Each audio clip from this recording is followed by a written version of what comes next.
মারে নাই, হুদাই মারে নাই। সকালবেলা থেকে বলা হচ্ছিল যে আপনারা এখান থেকে সরে যান। সকালবেলা থেকে বলা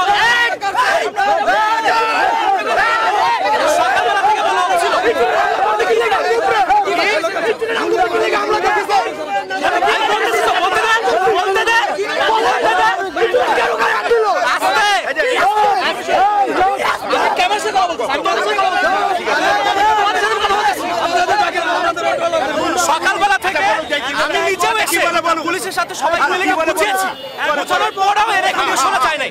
সকালবেলা থেকে এখন বাজে 3:30, সকালবেলা থেকে পুরোটা রাস্তা এই বিশ্ব রোডটা বন্ধ করে রাখছে। সকালবেলা থেকে অরাজকতা সৃষ্টি করে রাখছে। এরা রাস্তার মধ্যে ঘুমাচ্ছে, রাস্তার মধ্যে শুয়েছিল। সকালবেলা থেকে পুরোটা রাস্তা ব্লক করে এরা নাকি শান্তিপূর্ণ আন্দোলন করতেছে। এই শান্তিপূর্ণ আন্দোলনে এতক্ষণ পুলিশ ধৈর্য ধারণ করে বোঝানোর পরেও যখন না বুঝেছে তখন সেনাবাহিনী হামলা করেছে। কারণ সেনাবাহিনী এদের বিরুদ্ধে অ্যাকশনে গিয়েছে। একদম ঠিক কাজ করেছে সেনাবাহিনী। আন্দোলন যে জায়গায় আছে ভাই আইসা আমগো সব মিথ্যা কথা। আন্দোলন যে জায়গায় আছে এই যা কইছে সব মিথ্যা কথা কইছে ভাই, সব সাজানো নাটক। এই উল্টা পাল্টা না দালাল। এই দালাল, এই ছাত্রকে দালাল। এই ছাত্রকে দালাল। সাজানো আর মাত্র ছাত্র লাগাইছে ভাই। আন্দোলন করে এই ছাত্র করে পাঠাইছে আমগরে মারার লাগা। সেনাবাহিনী মারছে। আহুদা জায়গায় আইসা আমরা এই দাঁড়াইছি কেন?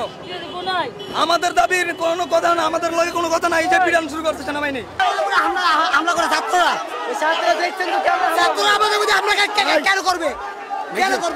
আপনারা একটু আগে দেখছেন আমরা এখানে খুব শান্তি সফলভাবে আন্দোলন করতেছিলাম, কিন্তু হঠাৎ আমাদের উপরে ছাত্ররা আইসা যেভাবে আমাদের উপরে নির্যাতন করছে, আমার ফোনে ভিডিওটা দেখেন একটু আগে। ছাত্ররা আমাদের এই অটোরিকশা দিয়ে আজকে ছাত্ররা পুলিশের সাথে যে আমরা দেখেছি পূর্বের যে ছাত্রলীগ পুলিশের সাথে সন্ত্রাসী করছে, এই ছাত্ররা আজকে আমাদেরকে এই সন্ত্রাসী হিসাবে পুলিশের সাথে আইসা আমাদেরকে অতর্কিতভাবে হামলা করছে।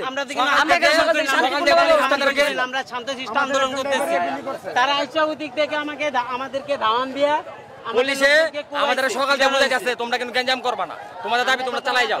আমরা দাবি চালাই যাচ্ছি, হঠাৎ করে পিছের দিকে 50-60টা ছাত্র আইসা আমরা দিন দাম আক্রমণ শুরু করে দিল। পুলিশ ওর লগে খাড়া হইছে, পুলিশ ওর লগে যাইতাছে, আমগোর লগে পুলিশ নাই, পুলিশ আমগোর লগে নাই। ছাত্রদের সাথে পুলিশ, তার মানে বোঝা গেল পূর্বের সে পুলিশ ছাত্র গেল পুলিশে গেল। এখন বোঝা গেল কি পুলিশ মারছে কোথা ছোট জন্ম মারে যদি এখন এক কথা কইলো আর ছাত্র লগে গেল।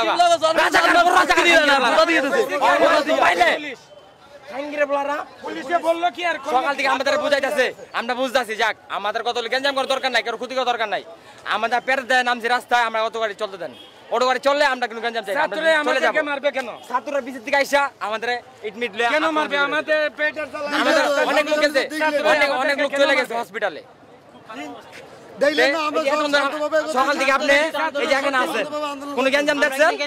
পুলিশ আমাদের সাথে কথা বলতেছে। ব্যাটারি চালিত অটোরিকশা নিষেধ করার যে হাইকোর্টের রায় ছিল, এই রায়ের প্রতিবাদে অটোরিকশা চালকরা আজকে খিলগাঁও ফ্লাইওভারের ঢালে জমায়েত হয়।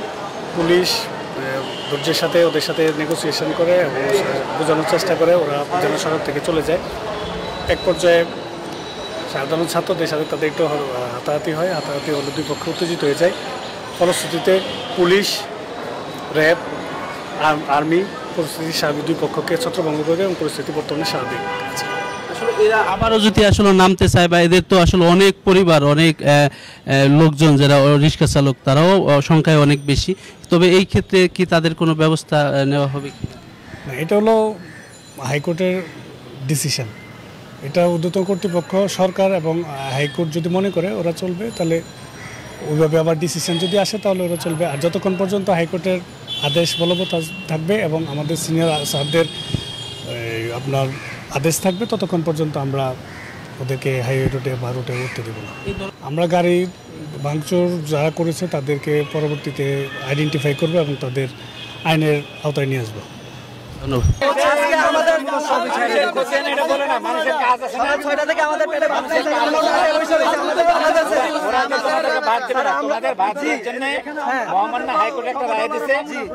হাইকোর্টে তোমাদের প্রতিনিধি যায় আবার এটার এগেইনস্টে একটা পিটিশন দিবা, তাহলে মহামান্য হাইকোর্ট আবার সুন্দর একটা রায় দিবে। এর জন্য আমরা রাস্তায় কর্মসূচি চালু করছি, হাইকোর্টে দেখে একটা ডিসিশন নিবে। থাকলে হাইকোর্ট রায় চেঞ্জ করে। স্যার আমরা হলো শ্রমিক, আমরা হাইকোর্ট পর্যন্ত যাইতে পারবো না। আমাদের এই রাস্তায় আমাদের প্রতিনিধি যাক, তোমরা সবাই যাবে না।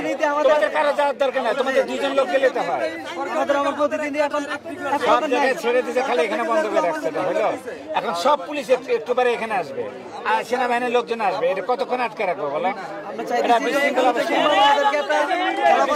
আমরা চলে যাবো সবাই। আচ্ছা যাও ভাই, তোমরা যাও। আর পারতেছেন হাইকোর্ট যদি আমাদের দাবি মান্য না, এখন আমরা রাস্তা ছেড়ে দিব। যত দ্রুত সম্ভব হাইকোর্ট আমল করে এখন রাস্তা ছেড়ে দেবো। ওখান থেকে ভেবে কথা বলতেছি, একটা কথাও তো শুনুন। আমরা দাবি মান্য দিলে আমরা সব কথা শুনতে রাজি আছি। আপনারা ফাইনাল না, কালকে আবার গাড়ি করবে আমাদের। এই রায় মানি না সরকার। আজকে তো কইবো কালকে আবার মানি না। সরকার থেকে পিছনে অবদান সবথেকে বেশি আমাদের উপরে এত অত্যাচার জুলুম কেন চলবে দেশে? কোনো অবদান নেই, কষ্ট করি নাই, গাড়ি কিনছি, আমাদের উপরে এত অত্যাচার জুলুম কেন চলবে?